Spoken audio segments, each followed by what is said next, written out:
Утринава е почнат процесот на преземање на предметите од надлежност на специјалното јавно обвинителство во надлежност на јавното обвинителство на Република Македонија и очекувам до крајот на денот процесот на преземање на предметите да заврши.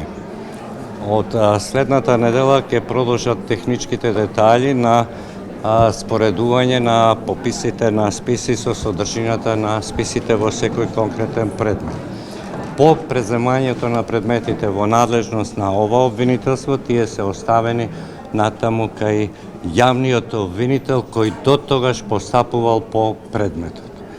Ова што го прашувате, кој ќе постапува по предметот, обвинителството дополнително ќе го утврди следните денови со оглед на тоа што по преземањето на овие предмети во наша надлежност ќе определиме за секој поединечен предмет кое обвинителство конкретно е надлежно, стварно и местно да постапува по тој предмет и кој обвинител ќе го застапува конкретниот предмет.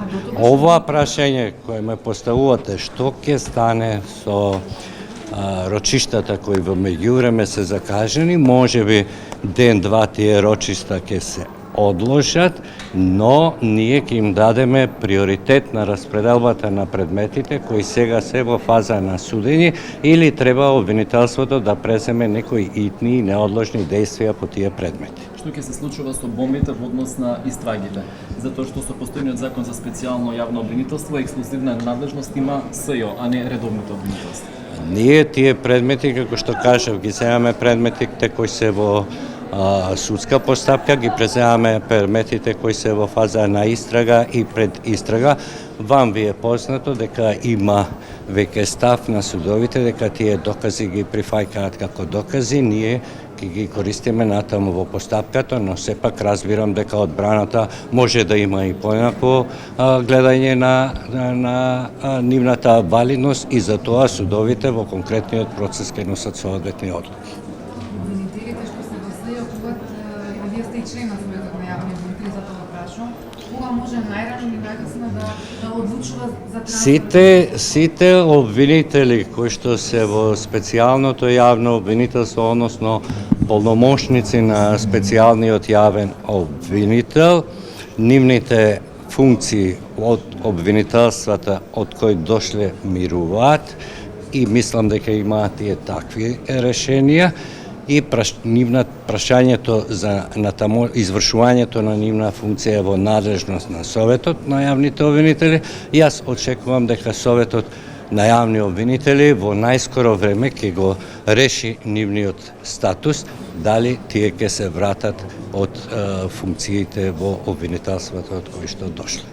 Обвинителе, дали ви требаше дополнителен некаков доказ или баравте нотар да биде присутен за да се докаже автентичноста на писмото на специјалната обвинителка Катицена?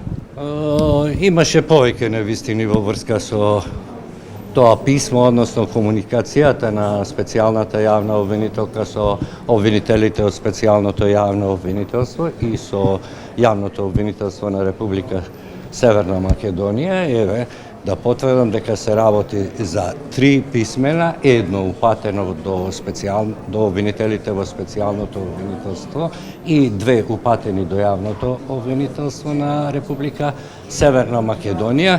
Ние не се сомневаме во вистинитоста на тие писма, затоа што таа комуникација се остварува преку казнено-поправната установа, во конкретниот случај затворот Скопје и преку судијата на претходна постапка, во случајот судијата на Основниот кривичен суд Скопје.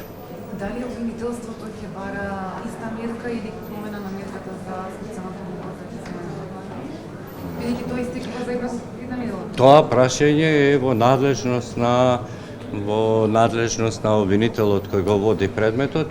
Премногу е и рано да се разговара за тоа прашање, се разбира доколку обвинителот наоѓа дека има основи за продолжување на мерката притвор, претпоставувам дека ќе бара продолжување. Но со ова не сакам да ги прejudicирам нашите тамошни чекори, бидејќи за тоа повторно ќе речеме